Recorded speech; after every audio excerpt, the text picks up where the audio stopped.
So hello, thank you so much for inviting me. I'm Anthony, founder at SeedLegals. SeedLegals is the legal tech platform used by most UK startups. So if you're fundraising, instead of going to a lawyer, you get on SeedLegals, get your SEIS, do your cap table, raise investment, do your option scheme and everything to grow your company. Brilliant. And when did you launch SeedLegals? I mean, where did the idea come from? Or what was the main pain point that you wanted to solve for customers? So the background to SeedLegals is I used to head up BBC iPlayer, and then I built a startup and sold it, and built another startup and sold it, and invested in a few and got tired of paying lawyers. And then I met my co-founder, Laurent, genius, ex-VC and serial angel investor, at a party, and we got together to build a platform to make it way easier for founders to build their businesses. Brilliant. And when founders sort of tend to start up, obviously money and streamlining things is an issue. Often, they're in a very scrappy startup phase. Why is it that people are turning to platforms and digital services in order to get things off the ground quicker?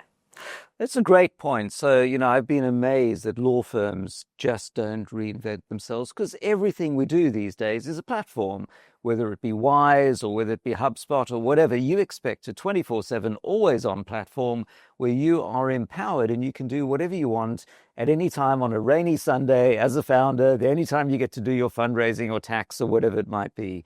So technology provides new solutions, and that's exactly what we do at SeedLegals. We take an age-old problem. A and B parties want to make a contract, but instead of having to pay lots of money to lawyers to send Word docs backwards and forwards, you get on a platform, you've got data, you've got a workflow, you've got e-signing and everything, so that you can do whatever you want to do any time of the day and make it easier for investors as well. That sounds super simple. It sounds as though you've really sort of cracked a hard nut. Brilliant. And can you talk me through how big the SeedLegals team is at the moment? Right. So at SeedLegals, we're a team of 160. We've got mostly based in London, some in France, and a small but growing team in New York. And these days I'm spending like half my time in New York launching SeedLegals in the US. Amazing. Can you tell me how that's going and what the impetus was for you setting up in the US? Right, so SeedLegals, delighted that it's been going brilliantly in the 7 years we've been building it in the UK. And a good fraction, maybe the majority of all UK startups are on SeedLegals, which is fantastic. But of course also means there's a limit to growth. So what are you going to do? And for any startup or any growing business, do you sell more to your current customer base? Do you move into adjacent product spaces, or do you go to other countries? And we realized that the technical effort to support a new country was the same, whether it's a small country or a big country. So we figured we should go the big banana, the US, or the big apple, I should say, in New York. And also, one of the key things is when you're going to a new territory, what's the best way and fastest way to get product market fit? And that is often, it's said, the CEO to get their butt on a plane and go and move there, which is exactly what I did. So you talk to customers, find out what they want, look at what the competition is doing, and see how you can have a differentiated and great product. Fantastic. So that kind of leads me on to my next question, which is, what are the main challenges for startups in operating internationally? What have you found since expanding to Europe and now the US? So I think the thing that founders often think will be the difficult thing is building it. But actually, in retrospect, it was kind of hard building it, but the much harder problem is getting people to want what you've built. And this, I think, is the number one challenge for all startups. Founders are often technical and they love building things. And eventually they wake up in a cold sweat a year or two later and realize they've built all this stuff and nobody wants it. So how do you get through that problem? For example, for us in the US, the legal documents are different. People want different class of things. There are many things we built in the UK that aren't applicable in the US. So how do we learn quickly and have something to sell quickly, ideally before spending years building a complete product suite and then realize actually nobody wanted that or competitors already got that? So it's finding that product market fit, which I think again is having senior people in the company talk to customers and be as close to customers as possible so they can feed back the customer requests, desires back to the product and dev team to build something as quickly as possible. And have you found that sort of what startups in the US and the UK need is subtly different, or are there shared challenges amongst founders and people who are building businesses across the board? So what's really interesting is, as we spoke to customers in the US, I found they were making mistakes, way more mistakes than UK customers. And so the question is, why? For a start, the US is not one country, it's 50 states. Also, people make LLCs instead of a C corporation, and then realize that when it comes to fundraising, they need to have a C corporation. And they've incorporated in New York, but it needs to be Delaware. And then they don't know about the tax advantages. In the UK, there's SEIS. In the US, there's QSBS. Not quite as good, but so founders make all these mistakes. And the question is why they're making those mistakes. And one reason is there's no SeedLegals. So in the UK, you just get on SeedLegals right at the beginning of your company, and we guide you through, and the platform guides you through what to do. But in the US, because of the insane legal costs, people wing it themselves and then pay lawyers fortunes to clean up the mess afterwards. It's a bit like Mr. Wolf in Pulp Fiction. You know, there's blood on the windshield. The cops are going to arrive, quickly clean up before they get there.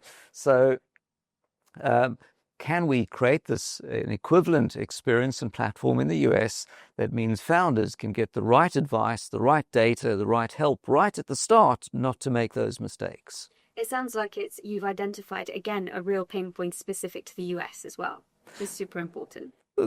That's right. And actually what's interesting is when we started SeedLegals in the UK, there was no SeedLegals. So the only pattern was people would need to go to a law firm or get free stuff on the internet. Of course, AI is changing things. The bar is now higher for the free stuff you can get on the internet. So AI is going to change a lot. It'll probably get you 90% of the way, but it also hallucinates and gets things breathtakingly wrong enough times that you still need to get professional advice. Absolutely. And do you think that the hype around AI is currently justified? I mean, you know, the startup world is talking about generative AI and bots and assistants and agentic AI. Do you think that this is just a hype cycle, or do you think this is something which is genuinely going to change industries?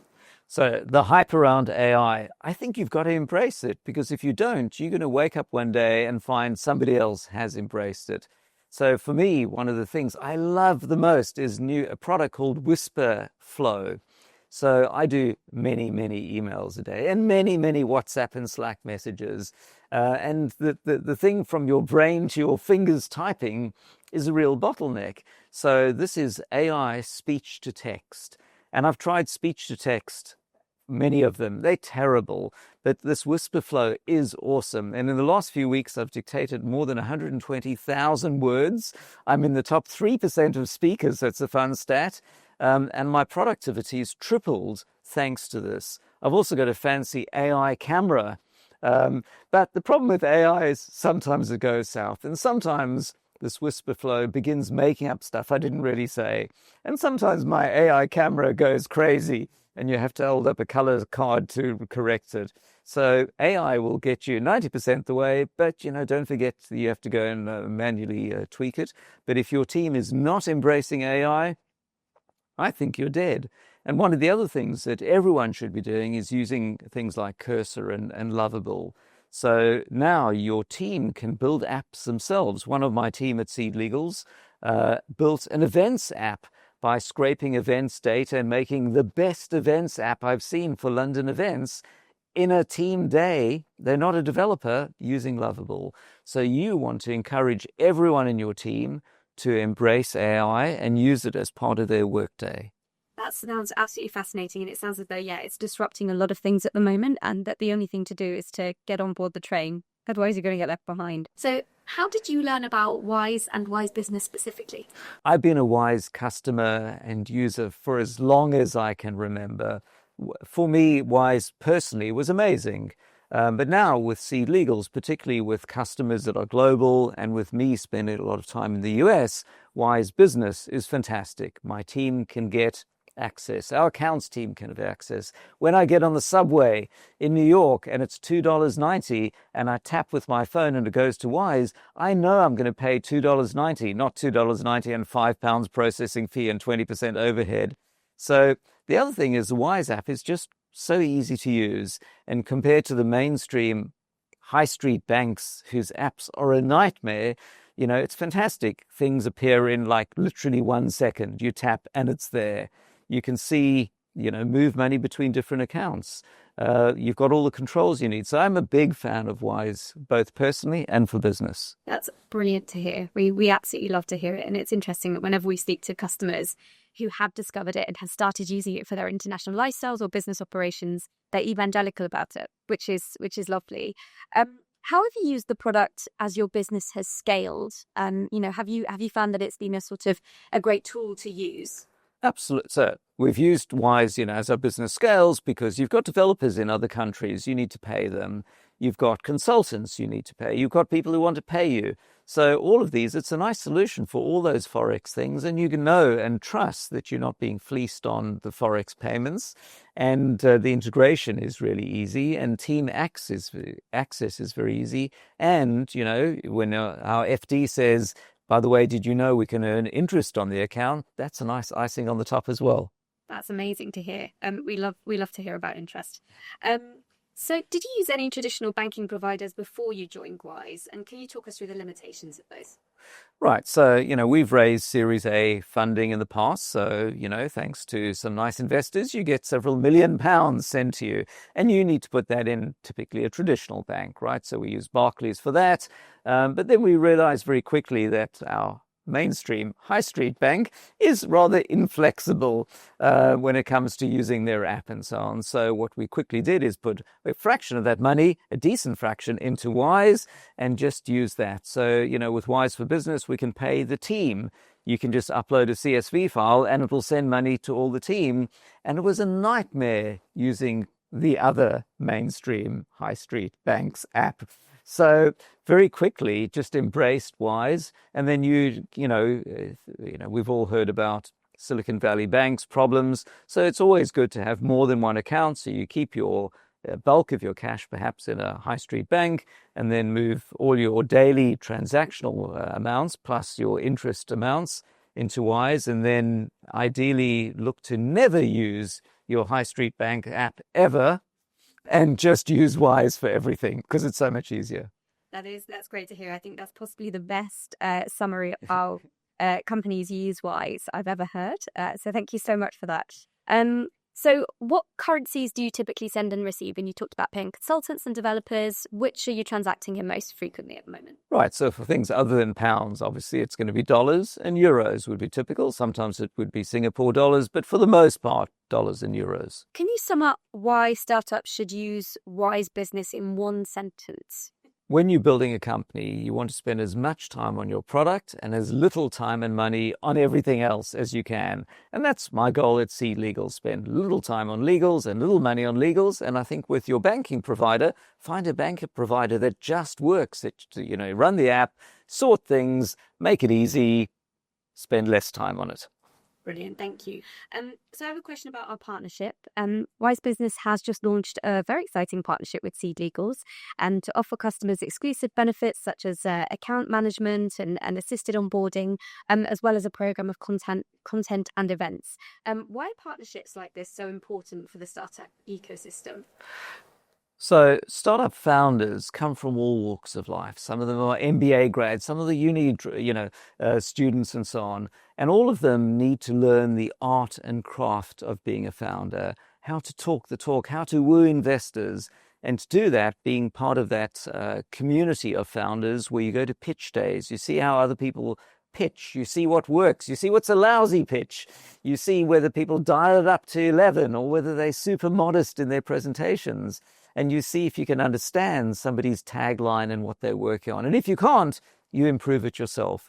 So anything that we can do to help that startup community to create events, to wonderful event spaces for in-person events is going to make that, potentially lonely life of the founder and help them network with others.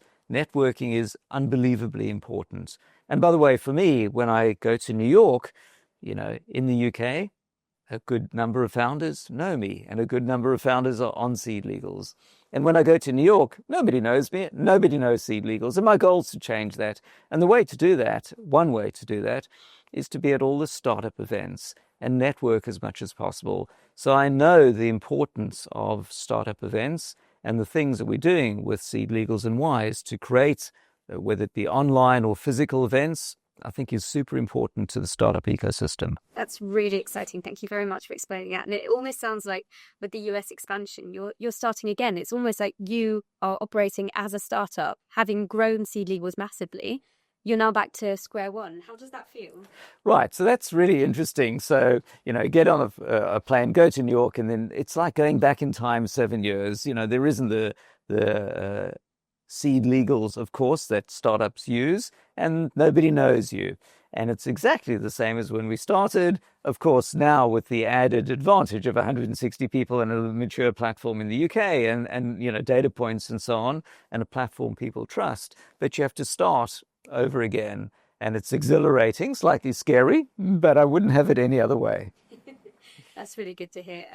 So what are the top tips you would give to other entrepreneurs that you wish you'd known when you started out? So top tips: validate it before you've built it. That's really important because you always think, most founders are technical founders, so they love building stuff and they think that success will come from building it. But only after they've built it, they realize nobody comes. And what I always like to do at SeedLegals, whether it be my competitors or sometimes my customers, I'll look at their web traffic. You can use tools like SimilarWeb to look at people's web traffic. And if I see somebody's been working on something for years, or maybe they're launching, or maybe they've raised a Series A round, and there's a modest amount of web traffic, maybe it's a 20th of my web traffic, something is wrong. So they've put all the effort into building it, perhaps managed to woo investors, or maybe didn't woo investors, but something is amiss between the aspiration, perhaps the amount raised, and the actual market impact. Sometimes it's the opposite. It's insane, the traffic, and that's brilliant. So how do you avoid the situation that you built it and nobody comes? And that means right at the beginning, make mock-ups. And once upon a time, it was hard making mock-ups. But of course, these days with Figma and Canva and so on, you can make a mock-up. And now with Lovable and Cursor, you can make something that actually works. It's not going to scale. It's not going to be your production app. But you can make something you can go and show somebody. And if they go, "No, I don't understand this," or "No, I'm not going to use it," or "I've seen 3 of these already," that's a good cue that you need to either not do that or rework it to come up with something that's got some differentiator. And if people can't understand it, you can just iterate your messaging. So the key thing I see is test it and validate it, ideally before you build it. And you can take that to the extreme, which is, I say, fake it till you make it. So fake it till you make it means build as little as possible up front and do things manually. So, for example, when we started SeedLegals, we didn't know whether investors would allow founders to use a legal tech platform. So we could build all of the stuff, and then it turns out no one would use it. And also, it's really complicated building the automation for a funding round.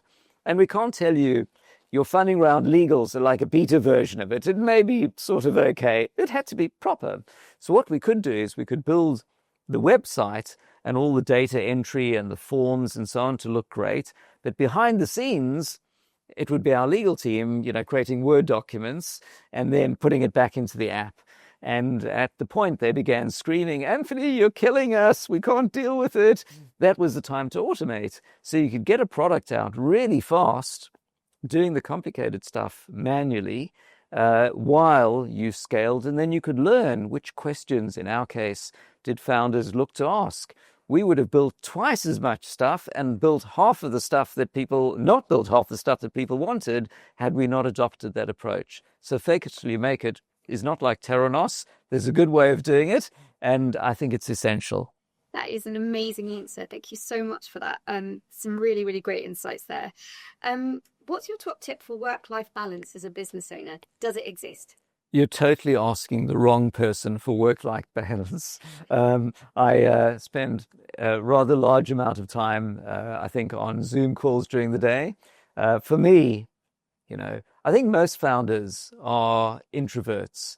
I think if you ask them their Myers-Briggs profile, it's an INTJ or an INTP. And one of the things as a founder you have to learn that introvert needs to turn into an extrovert. And I think once upon a time I was INTJ, and now I'm on stage. And, it's a learned skill, and you have to push yourself to it. But I think for me, my favorite time of day or night is probably between 10 p.m. and 2 a.m., when I like nothing better than to listen to actually German opera, and get through my day's emails and write documents, or maybe even do some coding. And so to me, that work-life balance is talk to people during the day. That's the networking. Go for a run, which is the chill. And then, you've got your own time and space where you're not being disturbed to get through the things that you'd like to do. Absolutely. And you spend a lot of time traveling backwards and forwards as well. So I guess if you're scaling internationally, that adds a new layer of complexity. That definitely adds a new layer. And also, New York is 5 hours time zone difference, which means all the London team interactions get squeezed into, afternoon's London time. And then everything gets inverted when I get back to London. So it keeps life interesting. And also I need to look at Outlook where I'm going to be on any given day. Can you meet? Let me check Outlook and see which city I'm going to be in. Yeah, so which time zone I'm on. That's right.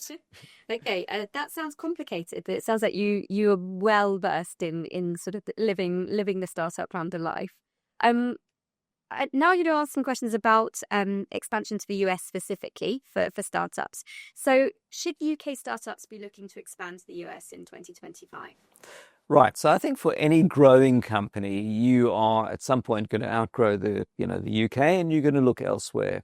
And for some companies, it's super easy. I mean, if you're making a game, you just enable in the App Store that I'm in 27 other countries, and it's easy. In other cases, in the case of legals, for example, it's very different in each country. But in all cases, if you want to get more customers than merely turning on your app in the App Store, adding a $sign to your homepage and hoping Americans will come, you need to actually get on a plane and go there and develop that market. So a few things for UK companies. Number one, the US, of course, is an enormous market. It comes also with investors and fundraising that adds a zero to UK valuations. In the UK, typically a founder or a startup would be raising 250k pounds SEIS. In New York, it'd be more like $1 million at a $5 million valuation. And probably in the Bay Area, it's $2 or $3 million at a 10 million valuation. So there's access potentially to a lot more capital in a huge market. And so the question then is, how soon do you embrace it?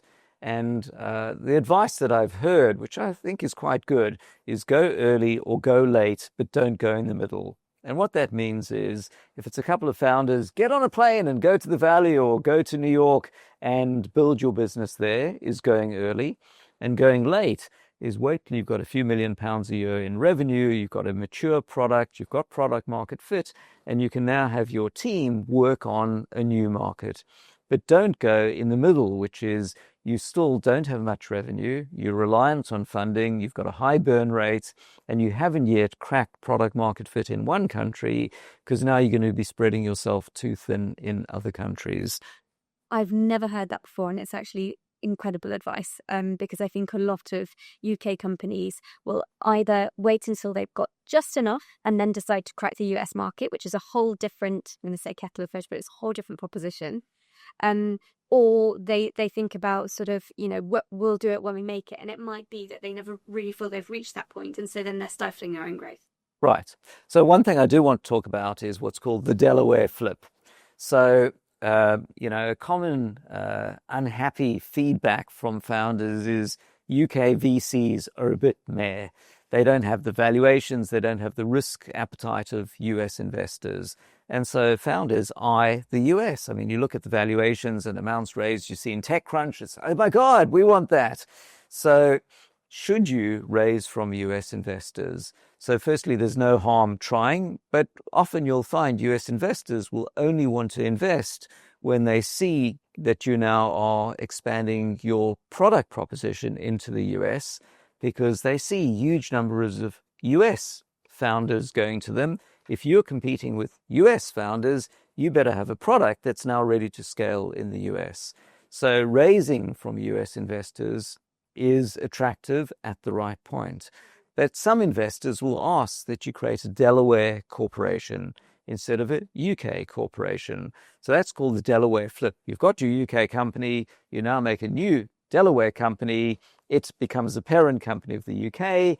You do it in a way that your UK investors can preserve their SEIS and EIS tax benefits, and you do it in a way that you can even continue to raise from UK investors, offering them SEIS and EIS into your US company. Now, people don't know about this. It used to cost tens of thousands of pounds in legal fees to arrange, and my goal is to make this dramatically easier. And I have to say, after telling people about it and spreading the word, my incomings have gone insane with companies looking to do this. So I think between the lure of the US, the ease at which it's now become, it's not quite there yet, and the UK government doing their best to get founders to want to go elsewhere by increasing capital gains tax and other things. And Companies House now requires that companies' profit and loss is shown on Companies House. The US has got stricter privacy things, so and the states compete with each other. So the challenge is the world is global. And if governments do things that make it less attractive to be in this country, guess what? You can go elsewhere. And thanks to platforms like SeedLegals and Wise and others, the ease at which founders can move their businesses and themselves is greater than ever. And that makes it, to get onto political statement, that makes it so important for governments to not do things that are going to get founders to go elsewhere, because it's very easily can turn into that brain drain. It's super topical at the moment. And also a great segue into my next question, which is at the start of the year, before sort of the Trump administration started up, we were talking about how the US is a really favourable market for the moment for any startup, whether they're from UK or Europe, looking to expand and looking for investment as well. Has sort of the US tariff and trade policy, has that changed the investment or funding landscape for startups? Right. Well, the big question, and of course, I don't know any more than anyone else, and probably less than many on Twitter, is, whether Trump and tariffs and so on are going to change anything. What I do know is that for startups, procrastination is just not an option. So many founders will say, wait, there's uncertainty here. I'm going to wait. Fundraising is down. I'm going to wait. And for me, anytime someone says, I'm going to wait, is a fail. Why? Firstly, your life has value as well. If you are focused on building something, if you're going to wait a year or 6 months or 2 years, whatever it is, what are you going to do in this period? Your competitors are not waiting. So waiting is not an option. The other thing is you have no idea that things will get better. There may be another war. It may be worse. I mean, my motto is today is probably better than tomorrow. So, but if things do get better and suddenly funding is back, the cycles are back. I mean, funding is not so good right now. But guess what? All your competitors are going to be raising investment. Everyone's going to be hiring developers. You'll find it impossible to hire developers. Whereas if you got on and got some funding now, even a modest amount, the market is flooded with developers right now. So it's your market to go and hire people. So being somewhat counter-cyclical, or rather not waiting, is important. So when it comes to Trump's and tariffs and so on, I think that as a founder, an entrepreneur, you want to thrive with uncertainty. People who see uncertainty as a negative are not founder material. Whether it's COVID, Brexit, or whatever, you're always thinking, if that changes, how's that an opportunity for me? So will, Trump tariffs mean that there'll be more Delaware flips because companies want to be in the US now, or will it make no difference? I'm not sure, but if I can productize that Delaware flip, take advantage of it, that's great. So your advice is basically just do it. The advice is don't wait, get on with it, and think about how you might leverage uncertainty to benefit yourself, particularly if your competitors are waiting. Absolutely. And can you talk me through, so many VCs and investors, what are they looking for in a founder or a startup right now? What's the one key attribute that they're looking for, that kind of, bit of magic that makes them want to invest and makes them want to sort of coach a company through right from sort of seed funding through to scale up? Great question. So, you're talking to VCs and sometimes they're in and sometimes not. All angel investors, the same thing. And what is it? Are they looking for the team? Are they looking for the product? Are they looking for traction? Or are they simply looking at the founders? And I think mileage is going to vary between the stage of the business. So if it's a late stage business doing tens of millions in revenue, you kind of look at the spreadsheet and the growth and the numbers and you invest or not based on that. But at early stage, there's none of that. It's only the founders. And so is it about the idea or is it about the founders? And I'm not an investor myself, but at SeedLegals, of course, I see thousands of founders. And some of them just jump out as the ones that you would invest in. And I always try to think, what is it that, is it an idea that's magical? But I think ideas are very rarely awesome. It's always about the execution. You could come up with an arbitrary idea. I mean, I've seen at least 5 companies with every idea that I've seen, someone else is doing it. So what makes you want to bet on a founder? And I think it's that betting on someone who's got the drive and the ability to execute something that means even if you don't understand it, or even if it doesn't work, you think they're going to get to success and you can trust them to do it. And then I try to figure out, what is that indefinable thing? Is it hubris, but not dialed up to 11? Is it, it can't just be blind optimism and not taking feedback, because you always are going to pivot and change. So I think it's when you see that sparkle in someone's eyes who's intelligent, fixed on building something, and are going to work through whatever obstacles come their way to get there and can build a team around them. I think those are the signals that indicate that's something to invest in. Yeah, that's great. And obviously there have been some notable counter examples of that, where people they've got the patter and they can sell an idea, but the fundamentals of the company aren't there. I mean, you mentioned Terranix earlier. There are some real cautionary tales out there, but I guess founders are now wise to that. Well, it's interesting because just betting on the person or persons is potentially a dangerous strategy. So what some angel investor groups do is they'll have a WhatsApp group and they'll discuss a founder, and they like to have the person who hops in with the negatives so that they don't get too obsessed with the person and look at the fundamentals as well. Brilliant. Okay, so a couple more quick fire questions here. So how important is a pitch deck? Pitch deck is critical because investors want to see something. You can wing it with a verbal presentation. You can do a product demo. But without a pitch deck, your investor's just going to put you at the bottom of the pile of things where people have sent them a pitch deck. Brilliant. Thank you very much for that. And is there an approach for finding the right investors for your startup? So rather than founders going out there and looking for investment at any cost, what should founders be looking for in their investors? Right. So finding the right investor for your startup is important. I think the way it usually goes is you start by writing to 10 investors and sort of nobody replies. So you then write to 100 investors and you do spray and pray. But the more you write a bland message, the less the response rate. So you want to go back potentially the other way, find investors, a smaller number, and write them a personalized message. Maybe you can find somebody to do an introduction. So if you just write a message saying, I'm raising funds for my fabulous new X, it's probably going to get delete. But if you can personalize it to say, hey, I spotted that you've written an article on X and you've invested in company Y, we've got a better version of that, I'd love to tell you more. Suddenly the recipient sees you've done your homework, you've researched them, and they may then want to accept your LinkedIn incoming and learn more. So the other thing to realize is when talking to investors and pitching to investors, your goal is the same as Netflix. It's going to be a drama series, a story, and the goal of episode 1 is to get the investor to get to episode 2. No one's going to invest just on one LinkedIn outreach. So it's a little story. It's a tease that you're sending first. Hey, I saw you spoke about this. Can I tell you a bit more of what I'm working on? And if they say yes, then that leads to a little bit more info, and then getting on a call, and then the pitch deck.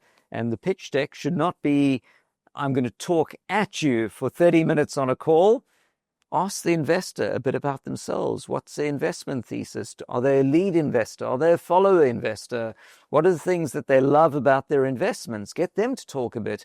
Then you've got some info about them and you know how to tailor your presentation. Then 10 minutes on the pitch deck, and then use the remaining 10 minutes for Q&A.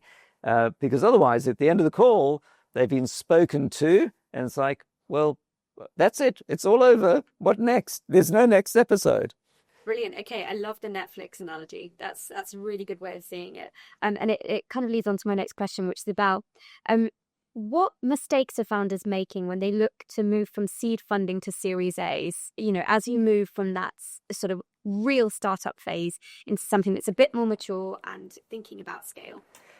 Right. So in the early stages of a company, you're probably going to angel investors. Why? Because a big mistake many founders make at the beginning, they don't know any angel investors. So they do some Googling. They find all these investor lists of top VCs and so on, and they write to all these VCs. And if they get a response, it's going to be almost inevitably, love what you're doing, come back later. Because VCs in the UK and globally typically don't invest until a company's got product market fit and has revenue. So if they go, what revenue you have? And you go, we don't have any. They say, come back later. So angels are the way to go initially. So the learned thing is find angel investors.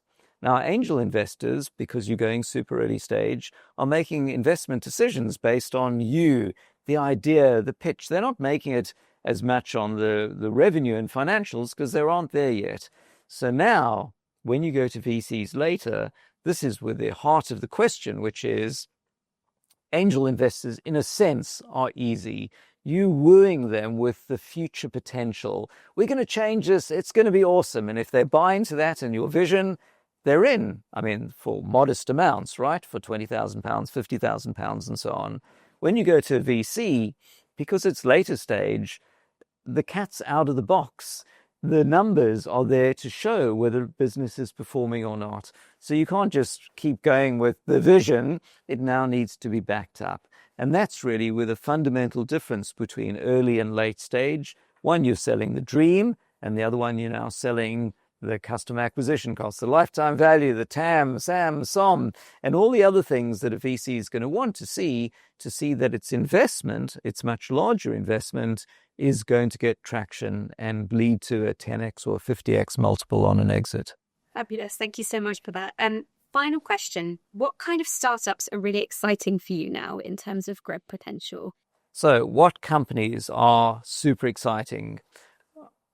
Firstly, I don't think it's a really great question because the problem is for a given founder, they don't just get out of bed and go, I feel like doing an AI company today, or, battery technology is awesome. It's going to be huge. I'm going to become a chemical engineer. No, they make clothing, they make drones, they do fintech things. So it's all about what you're doing and how you can then find investors and a market for it.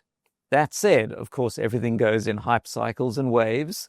AI is obviously the hype cycle right now. The challenge I have with AI is, most companies, most startups these days have some element of AI.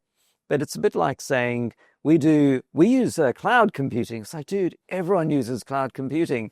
That's not a consumer solution. That's a back-end engineering thing.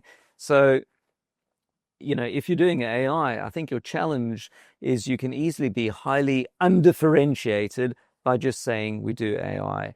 So I think you need to focus on your consumer offering, how are you solving a real problem for your customers, and then show how you use AI. And then I'm not sure that it's about hot or not. It's about showing there is a problem to solve. Others have left this market that you have spotted, and how are you going to own this market? That's a brilliant answer. Is there anything else that you would like to add about SeedLegals, about how startup founders can streamline and save money on setting up shop in other countries? Anything else that you wanted to add? So you asked about, pitching to investors. And often VCs will say, love what you're doing, come back later. And a key thing for a founder is to decode investor feedback. So let me dive in for a moment and go through that. So if an investor says, love what you're doing, come back later, what does it actually mean? Well, it can mean one of many things. It could mean we're a VC, we've raised a £100 million fund, we have to spend it in a year, so we write checks of £5 million, and that means the company valuation needs to be £25 million or more. And you really are just too early for us. You know, we can't write a $5 million check into your company, so come back later. It could also mean, dude, I've no idea what you're doing, so come back when somebody has figured it out. It could mean, I think I understand what you're doing, but I can't see you being able to execute it, so come back with a proof point for when you can execute it. Or it could mean, I understand what you're doing, but I don't think you're solving a real problem. It's a vanity problem. It's a problem that you've created, and the reason there are no competitors is actually nobody wants to solve this problem. So when an investor says, love what you're doing, come back later, you want to play that mind game to find out what they really mean. Now, one of the challenges is investors don't like giving a lot of feedback because they've learned as soon as they get feedback, instead of founders being grateful for it, founders actually become quite defensive and aggressive. What do you mean? You don't understand my market. How could you say this? You're wrong. So investors come up with this sort of anodyne, love what you're doing, come back later. But to try and figure out the underlying reason is going to be important, because if you keep going to investors and you keep getting the same message, unless you crack the code, you're going to be sentenced forever to keep going and getting the same response. So you need to understand the underlying reason and then address it. And addressing it is going to be done by, one, dude, really don't go to VCs. You're just too early. Go find angel investors. Number two, find some more proof points that you really can build it. Number three, understand that the investor is actually really giving you some valuable information.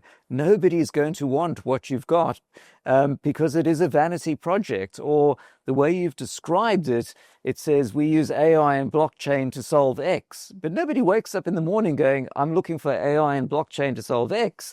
They want a better bicycle lock, or their groceries delivered, whatever it might be.